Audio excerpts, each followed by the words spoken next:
الرجيم بسم الله الرحمن الرحيم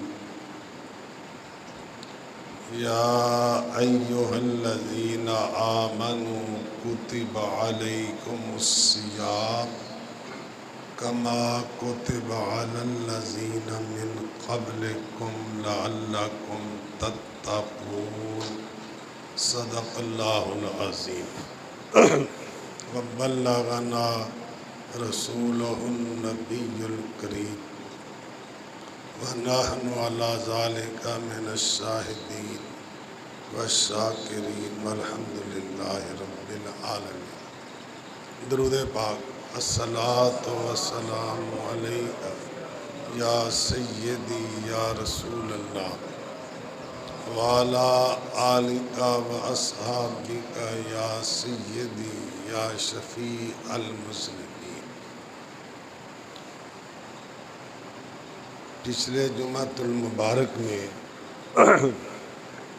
رمضان المبارک کی اہمیت و فضیلت کے بارے میں بیان کیا گیا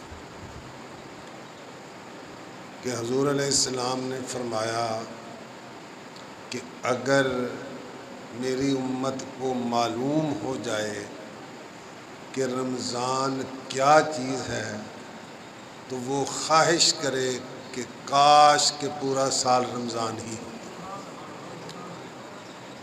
اور جو رمضان کا روزہ بغیر شرعی عذر کے چھوڑتے ہیں اس کے بارے میں رسول اللہ کے ارشاد ہے من افطر یوما من رمضان من غیر سفر و رخصت لم یقضی عنہ صوم الدہر کلہ و ان صامہ او کما قال. جس نے بغیر بیماری کے اور بغیر سفر کے، سفر میں بھی روزہ چھوڑنے کی اجازت ہے لیکن چھوڑنے کا مطلب کیا ہے کہ جب وہ سفر سے واپس آئے رمضان کے علاوہ تو روزہ رکھنا ضروری ہے. یہ نہیں ہے چھوٹ گیا تو چھوٹ گیا. فمن کان منکم مریضا او لا سفر فعدۃ من ایام اخر. کہ جو تم میں سے بیمار ہو یا مسافر ہو تو وہ بیماری یا سفر کی وجہ سے روزہ نہ رکھ سکے تو وہ دوسرے دنوں میں روزہ رکھے. جب مسافر سفر سے واپس آئے، بیمار تندرست ہو جائے تو سب سے پہلی فرصت میں اس پر لازم ہے کہ رمضان کی قضا کرے.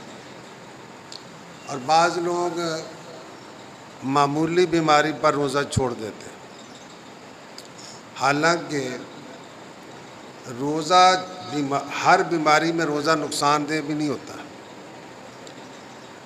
ماہر دین دار طبیب، دو باتیں ہیں کہ وہ بیماری کا بھی ماہر ہو اور اسے دین کا بھی احساس ہو. ماہر طبیب دیندار وہ کہے کہ روزہ رکھنا تیرے لیے نقصان دہ ہے تو اس کو روزہ چھوڑنے کی اجازت ہے مگر اس کی قضا کرنا پڑے گا. بعض آدمی عمر کے اس حصے میں ہے کہ روزہ رکھنے کی طاقت نہیں اور آئندہ طاقت آنے کی امید بھی نہیں، یا ایسی بیماری ہے کہ ماہر ڈاکٹر کہتا ہے کہ روزہ نقصان دہ ہے، تو بیماری بھی ایسی ہے کہ جو لگ جائے تو جاتی نہیں ہے، تو پھر بھی اس کو روزہ چھوڑنے کی اجازت ہے مگر وہ فدیہ دیں گے کہ صبح و شام ایک بندے کو سیری افطاری کرا دے یا 2.25 سیر گندم کی قیمت ہر روزے کے بدلے دے دے. لیکن یہ ان کے لیے ہے جو ایسے بیمار ہیں روزہ نہیں رکھ سکتے اور روزہ اب بیماری سے صحت یاب ہونے کی امید بھی نہیں ہے، یا ایسا بوڑھا عمر کے اس حصے میں ہے کہ روزہ رکھنے کی طاقت نہیں، آئندہ طاقت آنے کی امید بھی نہیں، تو ان کے لیے یہ فدیہ دینا ہوتا ہے۔ تو جو عارضی طور پر بیمار ہوں یا سفر میں ہوں تو ان کو اجازت تو ہے روزہ چھوڑنے کی، مگر اس کا فدیہ نہیں دے سکتے، بلکہ وہ رمضان کے بعد ان روزوں کی قضا کریں۔ بعض عورتیں دودھ پلاتی ہیں یا حمل کی حالت میں ہوتی ہیں، تو ان کو بھی روزہ چھوڑنے کی اجازت نہیں۔ اسی صورت میں ہے کہ ماہر دیندار طبیب کہے کہ ماں یا بچے کے لیے روزہ نقصان دہ ہے، تو ان کا بھی فدیہ نہیں ہے، ان کے جب فارغ ہونے کے بعد ان کو بھی قضا ہی رکھنا پڑے، ان کو بھی۔ پر یہ تو بات آگئی، میں عرض کر رہا تھا کہ حضور علیہ السلام نے فرمایا من افطر یوم من رمضان، جس نے بلا عذر شرعی کے رمضان کا ایک روزہ چھوڑا، ساری زندگی روزے رکھتا رہے تو اس کا متبادل نہیں ہو سکتا، اس کا متبادل تو اس لیے یہ اللہ کا فضل ہے، اللہ کا کرم ہے کہ ہمیں اس نے یہ مہینہ عطا فرمایا ہے، اس کی قدر کرنی چاہیے، اور اس میں زیادہ سے زیادہ اللہ کی عبادت۔ اللہ مجھے بھی توفیق عطا فرمائے آپ کو۔ حضور علیہ السلام نے فرمایا کہ اس مہینے میں 4 چیزوں کی کثرت کرو۔ ایک تو یہ ہے کہ لا الہ الا اللہ کی کثرت، دوسرے استغفار کی کثرت۔ استغفار کا معنی ہے رب سے گناہ کی معافی مانگنا، تو زبان سے کہے، دل سے بھی کہے استغفر اللہ، انہیں لفظ کافی ہے، اگر یہ تو سب کو یاد ہو سکتا ہے نا۔ استغفر اللہ کا معنی کیا ہے؟ میں اللہ سے بخشش طلب کرتا ہوں، یا اللہم اغفر لی، کہ یا اللہ مجھے بخش دے، مگر زیادہ تر استغفر اللہ۔ اور دوسرا ہے استغفار کی کثرت کرے رمضان میں، اور لا الہ الا اللہ کی کثرت۔ حضرت موسیٰ علیہ السلام نے اللہ کریم سے عرض کی، یا اللہ مجھے ایسے الفاظ بتا جس سے میں تمہیں یاد کروں۔ اللہ نے فرمایا قل لا الہ الا اللہ، اے موسیٰ لا الہ الا اللہ بولو۔ عرض کیا یا اللہ یہ تو سارا جہان ہی پڑھتا ہے، سارے لوگ پڑھتے ہیں، مجھے ایسی الفاظ بتا کہ میں ہی ان سے تجھے یاد کروں۔ تو اللہ نے فرمایا موسیٰ زمین و آسمان ترازو کے ایک پلڑے میں ہوں، لا الہ الا اللہ ترازو کے دوسرے پلڑے میں ہو، تو لا الہ الا اللہ والا پلڑا بھاری ہو جائے۔ تو اس لیے رمضان میں بطور خاص، تو اس کے علاوہ بھی تو فرمایا ایک تو کس سے کثرت کرو لا الہ الا اللہ پڑھنے کی، اور پھر اللہ سے گناہوں کی بخشش طلب کریں، اور پھر 2 چیزیں اور رب سے مانگو، وہ مانگتے ہیں اکثر، اللہ سے جنت کا سوال کرو اور دوزخ سے بچنے کی دعا کرو، یا اللہ جنت عطا فرما اور دوزخ سے بچا۔ اچھا اب بات سے آگے کہ بعض لوگ مدینہ منورہ کی فضیلت بیان کرتے ہوئے جنت کی کمزوری بیان کرتے، جنت کی کوئی لوڑ نہیں۔ اکثر نعت خوانوں کو دیکھا ہے نا، حالانکہ اللہ کے نزدیک سب سے اعلیٰ مقام جنت ہے۔ اب ہم جنت رسول اللہ مدینہ منورہ میں رسول اللہ کی وجہ سے مدینہ کی، تو یہ مدینہ حضور کا عارضی مقام ہے، جنت پکا مقام ہے۔ مدینہ منورہ حضور علیہ السلام کا جب تک یہ دنیا قائم ہے، اس کے بعد تو سرکار جنت میں ہے نا، تو تو اس لیے مدینے کی محبت میں جنت کی بے ادبی کرنا گناہ ہے۔ جنت بہر اللہ کا مقام ہے، ہر چیز کو اس کا درجہ دینا چاہیے۔ تو میں نے عرض کیا کہ پچھلے جمعہ میں نے رمضان کی اہمیت و فضیلت کو بیان کیا تھا۔ اب رمضان کا مقصد کیا ہے؟ ایک تو بزرگوں نے یہ دیا ہے کہ اللہ بندوں کو کہتا ہے کہ کچھ دیر بھوکے رہو، تاکہ جو کبھی بھوکا نہ ہوا ہو تو اس کو پھر بھوکے کا احساس نہیں ہوتا۔ تو کچھ دیر اللہ نے بھوکا رہنے کا حکم دیا تاکہ بندے کو بھوکے کی بھوک کا احساس ہو جائے کہ مینوں بھی ہوئے تو انج تکلیف ہوندی ہے۔ وہ ایک مثال لکھی ہے، ہو سکتا ہے حقیقی تو یہ سمجھانے کے لیے۔ ایک بادشاہ نے اپنے بیٹے کو ایک عالم کے حوالے کیا کہ اس کی تربیت کرو، آداب سکھاؤ۔ تو آپ نے اس کی تربیت شروع کی۔ ایک دن بادشاہ نے دیکھا کہ باہر گئے ہوئے ہیں، استاد گھوڑے پہ سوار ہیں اور بیٹا پیدل چل رہا ہے۔ بادشاہ دیکھا تو اسے ظاہر بات ہے بیٹا تھا، احساس ہوا کہ دیکھو جی خود سوار ہیں اور میرا بیٹا پیدل ہے۔ بلا کے کہا کہ میں نے تو تربیت کو کہا تھا، تو آپ میرے بیٹے کے ساتھ اتنی سختی کرتے ہیں، خود سوار ہوتے ہیں، بیٹے کو پیدل چلاتے ہیں۔ تو استاد نے فرمایا ایک وقت آئے گا، یہ سوار ہوگا، لوگ پیدل چلیں گے، تو اگر یہ کبھی پیدل نہیں چلا ہوگا تو اسے پیدلوں کی تکلیف کا احساس کیسے ہوگا؟ تو میں نے آج اسے پیدل چلایا ہے، جب یہ سوار ہوگا تو اسے پیدل والوں کی تکلیف کا احساس ہو۔ تو اللہ کریم نے بندوں کو کچھ دیر کے لیے بھوکا رہنے کا حکم دیا ہے تاکہ انہیں بھوکوں کا احساس ہو اور ان کی مدد کرنے کا جذبہ پیدا ہو۔ یہ تو بزرگوں کا، اور قرآن نے جو بیان کیا نا کہ یا ایھا الذین آمنوا، اے ایمان والو، کتب علیکم الصیام، تم پہ روزے فرض کیے گئے، کما کتب علی الذین من قبلکم، جیسے ان لوگوں پر فرض کیے گئے جو تم سے پہلے تھے۔ فرض کیے گئے لعلکم، تاکہ تم تتقون، پرہیزگار بن جاؤ۔ روزے کا مقصد کیا ہے؟ بندے کو گناہوں سے بچانا۔ اب دیکھیے نا، جو جائز چیزیں ہیں، کھانا پینا، جنس بھی تعلقات، یہ رمضان کے علاوہ تو سارے دن کے وقت جائز ہوتے ہیں نا۔ تو جو جائز چیزیں ہیں وہ اللہ کریم نے بندوں کو پر دن کے وقت حرام کر دی،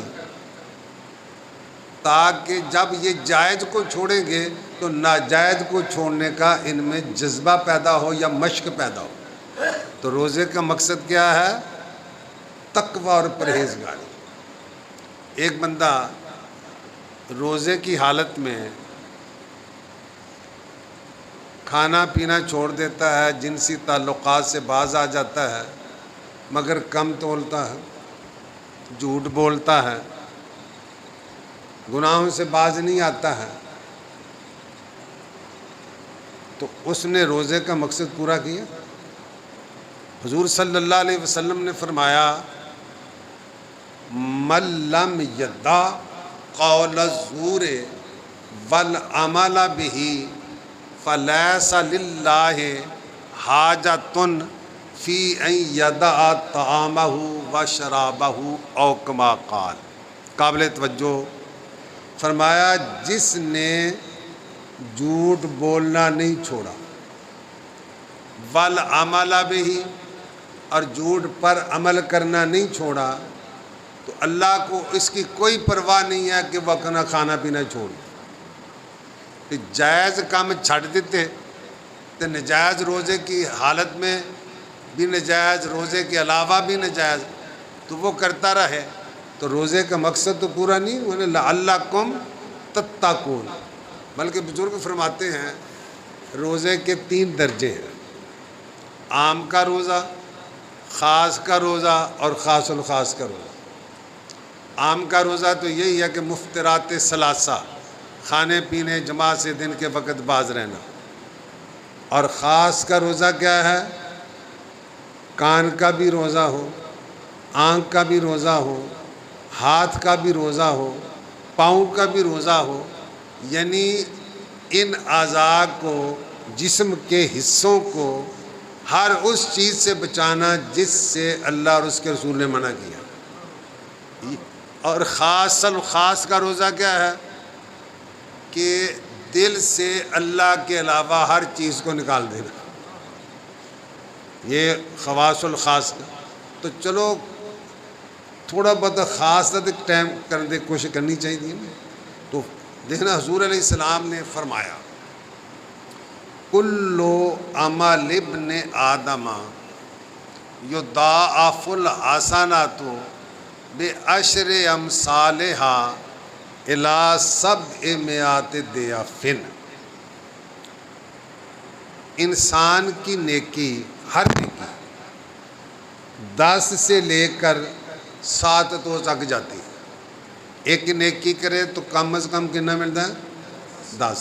من جاء بالحسنۃ فلہ عشر امثالہا، یہ اللہ کا کرم ہے نا کہ ایک کرو تو 10۔ ومن جاء بالسیئۃ فلا یجزا الا مثلہا وہم لا یظلمون، اور گناہ ایک کرو تو ایک کا ایک ہی ملتا ہے۔ گناہ ایک کریے اللہ دی مرضی بھی معاف کر دے، قاعدہ تو یہ ہے نا، گناہ ایک کرو تے نیکی ایک کرے تو گھٹ از گھٹ تے ود 7 تک 700 تے بھی زیادہ جاتی ہے، 700 سے بھی۔ اللہ فرماتا ہے الا الصوم، یہ باقی عملوں کی بات ہے، روزے کا درجہ ہی وکھرا ہے۔ الا الصوم، مگر روزہ، فَإِنَّهُ لِي وَأَنَا أَجْزِي بِهِ، روزہ میرا ہے اور میں ہی اس کا بدلہ دیتا ہوں۔ اچھا جی، نماز کدی ہے؟ بولو بھئی، اجے بہتے روزے لگنے والا موسم نہیں آیا، اجے بہتے ابھی بول سکتے ہیں نا۔ نماز کدی ہے؟ روزہ، حج، زکوٰۃ۔ قل ان صلاتی و نسکی و محیای و مماتی للہ رب العالمین، اللہ نے اپنے محبوب سے فرمایا محبوب کہہ میری نماز، میری قربانی، میری زندگی، میری موت اللہ کے لیے ہے جو سارے جہانوں کا پالنے والا۔ تو ساری باتیں تو اللہ کی ہیں، تو باقی باتیں کا بدلہ کون دینا؟ تو اللہ روزہ بار کے الا الصوم، روزہ میرا ہے تو میں دا بدلہ دینا۔ اس لیے پہلے میں نے کہ باقی باتوں میں دکھاوا ہو سکتا ہے، فوجی صاحب،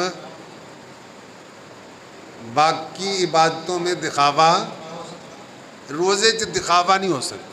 روزے سے دکھاوا اس واسطے کہ جس نے کسی کو دکھانے کے لیے روزہ رکھنا ہے تو وہ کمرے میں بیٹھ میں کھا لے باہر آ کے کہ میرا روزہ، تو جب میں کل پچھلے جمعہ کمرہ بند ہے، پیاس کی شدت ہے، دیکھنے والا بھی کوئی نہیں نا، بھوک بھی لگی ہے، تو پھر بھی انسان کھاتا پیتا نہیں ہے، تو مطلب ہے رب واسے رکھے نا۔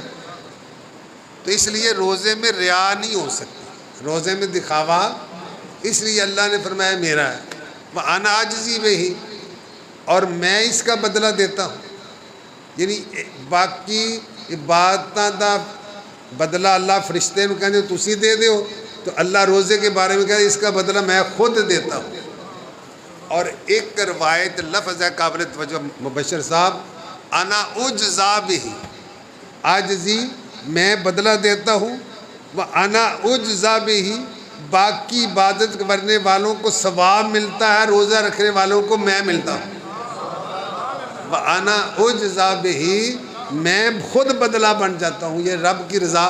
تو اس لیے یہ روزہ بڑی ہی اہمیت کا حامل ہے، اس لیے اللہ ہم سب کو اس کے تقاضے پورے کرنے کی توفیق عطا فرمایا ولا خلوف فم الصائم اطیب عند اللہ من ریح المسک۔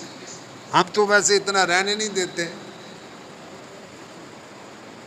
میدا جب زیادہ دیر خالی رہے نا، میدا جب، کیونکہ ہم تو جب تک وقت باقی ہوتی ہے اور پیٹ میں جگہ باقی ہوتی ہے کھاتے پیتے رہتے ہیں، جب تک ٹائم باقی ہوتا ہے اور پیٹ میں جگہ تو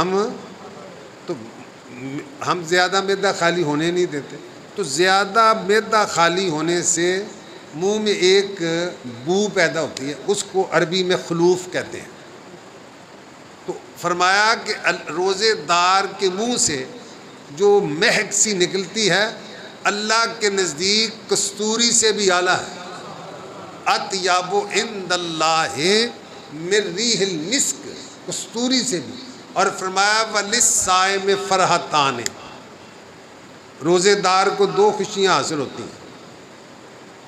فرحۃ عند فطرہ، ایک خوشی تو اس وقت ہوتی ہے جب روزہ کھولتا ہے، ایک تو ظاہری خوشی بھوک پیاس ختم ہوگی، ایک باطنی خوشی یا اللہ تیرا شکر ہے کہ تو نے اپنی عبادت کو پورا کرنے کی توفیق عطا فرمائی. ایک بھوک پیاس ختم ہونے کی خوشی اور دوسری عبادت کے مکمل ہونے کی خوشی. ایک فرحۃ عند لقاء ربہ، اور ایک خوشی اس وقت ہوگی جب قیامت کے دن رب سے ملاقات ہوگی. رب سے تو خوشی ہوگی تو مطلب کہ رب روزے دار نو خوش کر دے گا، رب روزے دار نو. تو اس لیے اب حضور علیہ السلام نے فرمایا اذا کان یوم صوم احدکم فلا یصخب فلا یرفث، جب کسی نے روزہ رکھا ہو تو وہ چیخے نہ اور فوش گفتگو بھی نہ کرے. فوش گفتگو ویسے ہر حال میں منع ہے نا، تو روزے میں زیادہ منع ہے. تو فرمایا وہ چیخو پکار بھی نہ کرے اور فوش گفتگو بھی. فَإِن صَابَّهُ أَحَدٌ أَوْ قَاتَلَهُ، اگر اسے کوئی گالی دے، اگر کوئی اسے یا اس سے لڑنا چاہے تو گالی کے جواب میں گالی، لڑائی کے جواب میں فَلْيُقُلْ إِنِّ امْرَؤٌ صَائِمٌ، انہوں کہتے ہیں بھائی میں نے نہیں لڑنا، میں نے روزہ رکھا ہوا ہے. تو کا موقع نا، انسان کے جو جذبات ہیں اس کو. اور دیکھیے ایک بندہ حضور کو لایا، عرض کی تھی یا رسول اللہ مینوں کوئی نصیحت کرو. فرمایا لا تغضب، غصہ مت کیا کرو. اس نے ایک سے زائد مرتبہ پوچھا کہ حضور مجھے نصیحت کرو، تو حضور نے ہر بار اسے یہی فرمایا کہ لا تغضب. یعنی اپنی ذات کے لیے. مجھے یاد آ گیا حضرت امام زین العابدین رضی اللہ تعالیٰ عنہ، اس کا معنی بھلا کیا ہے؟ پہلے بھی کئی مرتبہ میں نے بتایا ہے، عبادت کرنے والوں کی زینت. زین العابدین کا معنی کیا ہے؟